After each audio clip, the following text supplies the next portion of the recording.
प्रिय छात्रों, देखो हम द्वापर काव्य का अध्ययन कर रहे थे। देखिए अगली व्याख्या।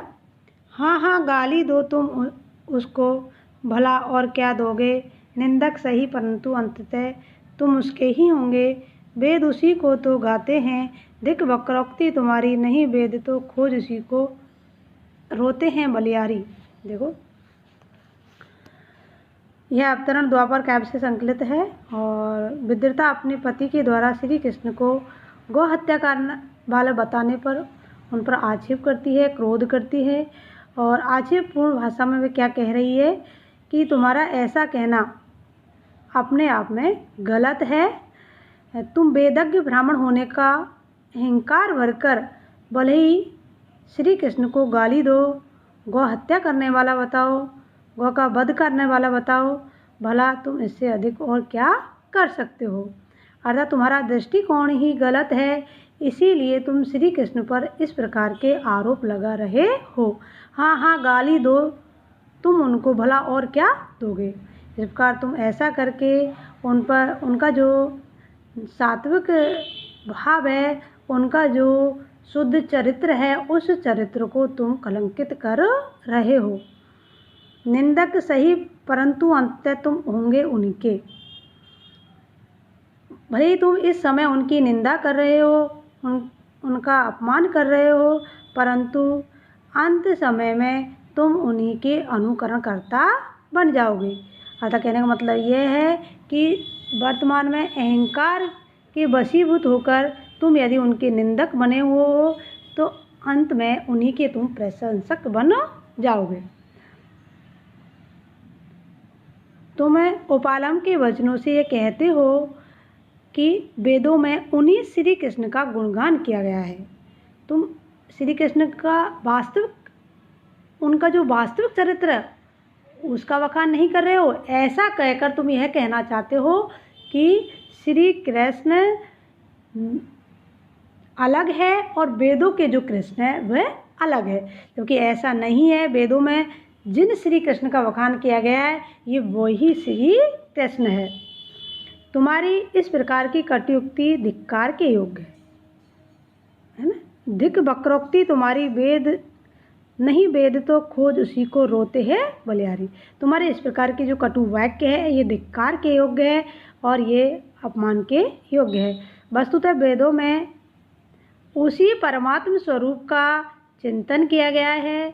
यदि वेदज्ञ विद्वान उन्हें वेदों में नहीं खोज पाते हैं, उन्हें शास्त्रों में नहीं खोज पाते हैं, उन्हें अपने आत्मा में नहीं खोज पाते हैं, तो ऐसे विद्वान स्वयं निंदा के, स्वयं अज्ञान के योग्य है, क्योंकि उन्हें वास्तविक स्वरूप का ज्ञान नहीं है। इसीलिए वो उनका जो शुद्ध चरित्र है उसको लांछित कर रहे हैं। फिर विद्रता उन पर आक्षेप करती हुई कहती है कि इस दशा में तो तुम पर बलिहारी हो सकती हूँ। तो बलिहारी होने का मतलब ये नहीं है कि वो उनकी प्रशंसा कर रही है, बल्कि उन पर आक्षेप कर रही है कि तुम्हारी जो सोच है यह बिल्कुल ही हीन प्रवृत्ति की है और तुम्हें इस सोच का परित्याग करना चाहिए। अगली व्याख्या देखिए। तुम्हें वेद में नहीं मिला भय, तुम हो वेद ज्ञानी, किंतु वेद का अंत कहाँ है। ध्यान धरो कुछ ध्यानी, कुछ छंदों तक ही परिमित क्या। उस अनंत की वाणी, नित्य नित्य नूतन भावों से भूषित वह कल्याणी। यह भी द्वापर की ही व्याख्या है। इसमें कवि ने विद्रता नाम वाली जो स्त्री है उसके द्वारा अपने वेदज्ञ पति को, जो कैसा है उनका पति, मूल जो परंपरा है उनका परित्याग करने के लिए निर्देश देती हुई चित्रित की गई है। अर्थात कहने का मतलब ये है कि जो हमारी दूषित जो परंपराएं हैं उन परंपराओं का इसमें पर्दाफाश किया है। तुम्हें वेद में नहीं मिला भय, तुम हो वेद ज्ञानी। विद्रता अपने वेदक पति से कह रही है कि तुम तो परम ज्ञानी हो, परम वेद ज्ञानी हो, विद्वान हो।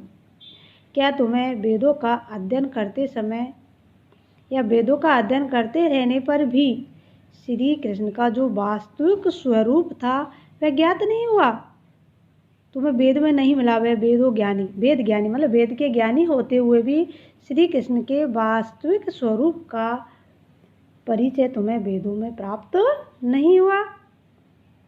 वस्तुतः वेद ज्ञान का अंत कहाँ पर होता है और वह कहाँ तक विस्तृत है, कितना बड़ा है, इस बात का भी कुछ ध्यान रखो। कि तुम इस बात का भी ध्यान रखो कि वेदों का अंत कहाँ है, वेद कितने विस्तृत है, कितने विशाल है। वस्तु कुछ ही मंत्रों या छंदों तक ही उस परमात्मा अथवा उस भगवान की वाणी सीमित नहीं है। किंतु वेद का अंत कहाँ, ध्यान रखो कुछ ध्यानी, हे ध्यानी तुम उसका भी ध्यान रखो कि वेद का अंत कहाँ है।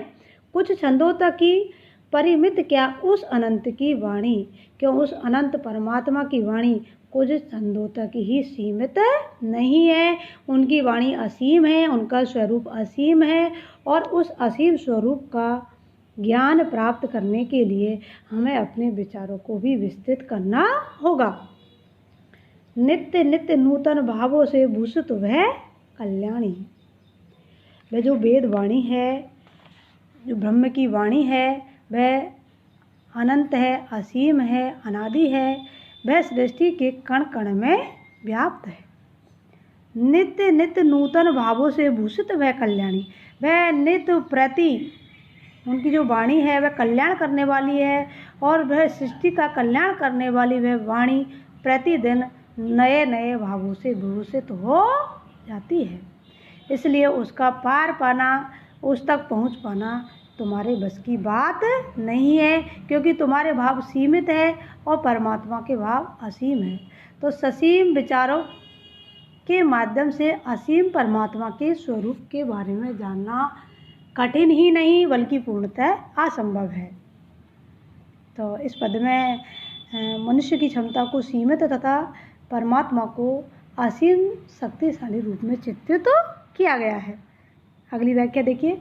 नित्य नई अपनी रचनाएं रचता है वह सृष्टा, देश देश में काल काल में है मंत्रों के दृष्टा।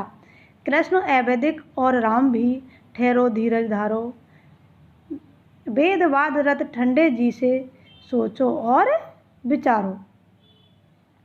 वह अपने पति को लक्ष्य कर कह रही है कि इसमें जो यह पंक्ति हैं, इन पंक्तियों में विद्रता ने परमात्मा की सर्वव्यापकता, उनकी कण कण में व्याप्तता तथा श्री राम और कृष्ण को परमात्मा का अवतार और वैदिक जो पशु बलि आदि की ओर संकेत करते हुए यथार्थ चित्रण किया है।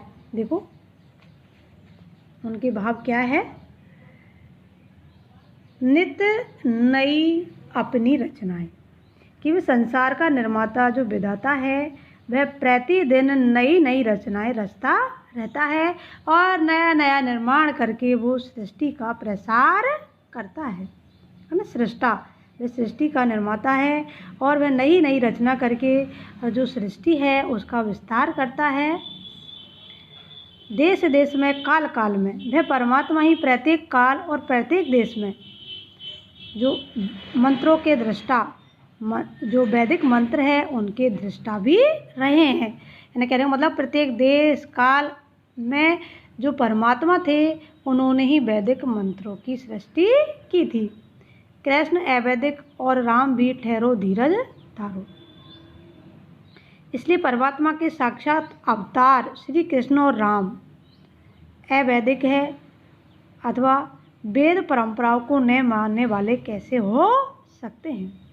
अगर तुम्हारा यह दृष्टिकोण है कि उन्होंने वैदिक परंपराओं का उल्लंघन किया है तो तुम्हारा यह दृष्टिकोण पूर्णतः निरर्थक है और बिल्कुल ही गलत है। इस संबंध में तुम फिर से अच्छी तरह से सोच समझ लो, सोचो और विचारो। इसलिए तुम्हारा जो दृष्टिकोण है इसको परिवर्तित करो और सोच समझ करके निर्णय लो। वेदों के संबंध में वाद करने में लगे रहने वाले तुम ठंडे हृदय से सोच विचार कर लो। ठंडे जी से माने ठंडे हृदय से सोचो और विचारो, सोच विचार कर लो कि श्री कृष्ण और राम की महिमा क्या है, कि राम और श्री कृष्ण की महिमा क्या है और इन्हें अवैदिक कहना कहाँ तक उचित है। कहने का मतलब यह है, यदि तुम्हें श्री कृष्ण और राम के वास्तविक स्वरूप का परिचय प्राप्त करना है तो अपने दृष्टिकोण को परिवर्तित करो, अपने दृष्टिकोण को विस्तृत करो और उनके वास्तविक स्वरूप का बखान करो, तभी तुम्हारा जो दृष्टिकोण है पवित्र हो सकता है और तुम्हारे ऊपर ईश्वर की कृपा हो सकती है। धन्यवाद।